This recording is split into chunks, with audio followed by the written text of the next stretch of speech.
ഞാൻ കോഴിക്കോട് പേരാമ്പ്രയിൽ നിന്നാണ് വരുന്നത്. അപ്പോൾ പേരാമ്പ്രയിൽ നിന്ന് പറയുമ്പോൾ നിങ്ങൾക്കറിയാം, നമ്മുടെ നിപ്പയൊക്കെ വന്ന സ്ഥലമാണ്. ഫോറസ്റ്റും കാടും ഒക്കെ തൊട്ടടുത്ത് തന്നെയുള്ളൊരു സ്ഥലം തന്നെയാണ്. അപ്പോൾ ഞാൻ വർക്ക് ചെയ്യുന്നത് ഫിസിയോതെറാപ്പിസ്റ്റാണ്. കോഴിക്കോട് തന്നെയാണ് വർക്ക് ചെയ്യുന്നത്. ഈ കാടും വൈൽഡ് ലൈഫുമായിട്ടും ഒന്നും ഒരു ബന്ധമില്ലാത്തൊരു ഫീൽഡിൽ നിന്നാണ് വരുന്നത്. പക്ഷേ ചെറുപ്പം മുതലേ കാടിനെയും പ്രകൃതിയൊക്കെ സ്നേഹിക്കാനും അതിനെക്കുറിച്ച് കൂടുതൽ പഠിക്കാനും ഒക്കെ ആഗ്രഹമുള്ള ഒരാളാണ്. പക്ഷേ അതിനുള്ളൊരു സാഹചര്യം പഠിക്കുന്ന സമയത്തോ അല്ലെങ്കിൽ പഠിത്തം കഴിഞ്ഞതിന് ശേഷമോ ഇതുവരെ കിട്ടിയിട്ടില്ല. അപ്പോൾ അതുകൊണ്ട് നമ്മുടെ ഹാമിദ് അലി വാഴക്കാട് സാറിൻ്റെ ചില ക്യാമ്പുകളൊക്കെ അറ്റൻഡ് ചെയ്തിട്ടുണ്ട്. അപ്പോൾ കുറേ കാലമായിട്ട് ഞാൻ റീക്യാപ്ചർ എർത്തും അതേപോലെ നമ്മുടെ സാദിഖ് അലി സാറിനെയൊക്കെ ഫോളോ ചെയ്യുന്നുണ്ട്. കഴിഞ്ഞ ബ്രഷ് വുഡ് നിർമ്മാണത്തിൻ്റെ സമയത്ത് ഞാൻ രജിസ്റ്റർ ചെയ്തിട്ട് എനിക്ക് വരാൻ കഴിഞ്ഞില്ല. ഡ്യൂട്ടിയുടെ ഒരു വിഷയം കൊണ്ട് അന്ന് വരാൻ കഴിഞ്ഞില്ല. അന്ന് എനിക്ക് നല്ല വിഷമമുണ്ട്.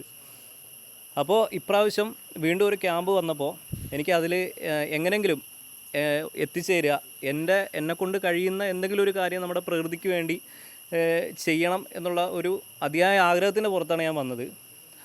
ആ ഒരു കാര്യത്തിൽ ഞാനിപ്പോൾ ഹാപ്പിയാണ്.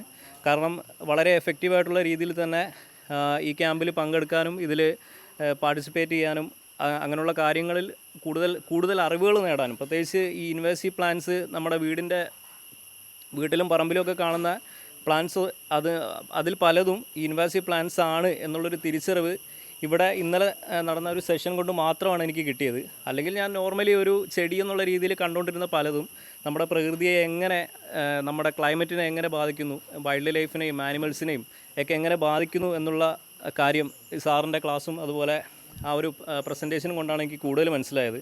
അപ്പോൾ അതുകൊണ്ട് തന്നെ ഇനി വരുന്ന ക്യാമ്പുകളിലും മാക്സിമം ഞാൻ വരാനും പങ്കെടുക്കാനും മാക്സിമം ഞാൻ ശ്രമിക്കും.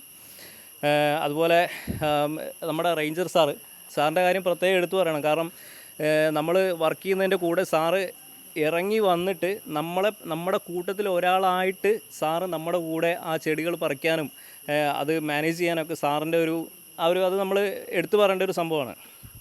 അതുപോലെ സാദിഖ് അലി സാറ്, എല്ലാവരെയും ഓരോരുത്തരുടെ പേരെടുത്ത് പറഞ്ഞാലും നമുക്ക് മതിയാവില്ല. കാരണം അത്രയും നമ്മുടെ പ്രകൃതിക്ക് വേണ്ടി ഇന്ന് കാണുന്ന ഈ ഒരു പ്രകൃതി നാളെയും നാളത്തെ തലമുറയ്ക്കും അതുപോലെ തന്നെ കാണണമെങ്കിൽ നമ്മൾ എന്തെങ്കിലും ചെയ്യണം.